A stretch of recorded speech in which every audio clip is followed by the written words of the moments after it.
So you've got to a stage where you may be interested in a career in sales. You've thought, yeah, I quite like the sound of the money, the progression, the events, and the free holidays sound amazing. So you're starting to do a bit of research and think, right, it may be the career for me. So what I'm going to do in this episode is just break down the differences in types of sales that there are. And it all starts with basically B2B versus B2C. So what that stands for, and you may have seen it before, is B2B stands for business to business, and B2C stands for business to consumer or business to customer.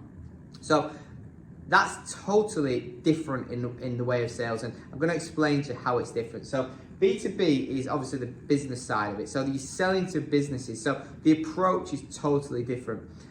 Firstly, the timescales in terms of how quickly you're going to do a deal are usually a lot longer because you're working with a business, so there's multiple decision makers, and it means it's going to take longer to get through the process.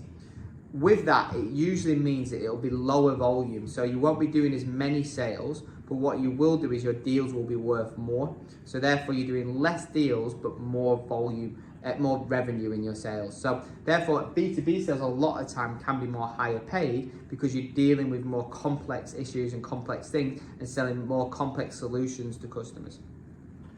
B2B could be described as, when you would call up sort of a legal company and sell them a piece of legal software which would help them with their cases. So that's an example of B2B.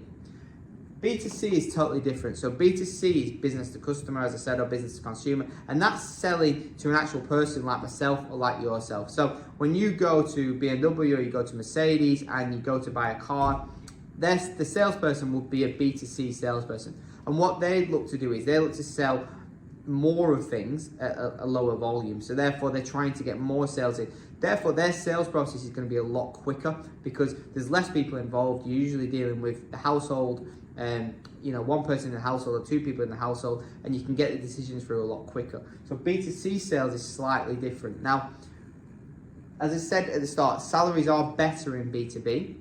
Than they are in B2C. And once you go into B2C, it's sometimes hard to get across to B2B. And most people want to be in this market.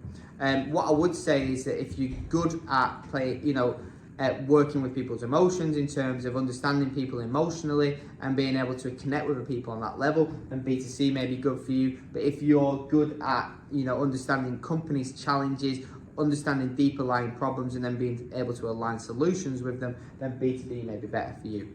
But go away, do some research, check out B2B and B2C, and get an understanding of what type of sort of business you may be looking to get into when it comes to sales. Check out the next video. We're going to be going through a bit more in detail around how to prepare for interviews and how to get yourself ready for a sales role. So check out them in the next episode.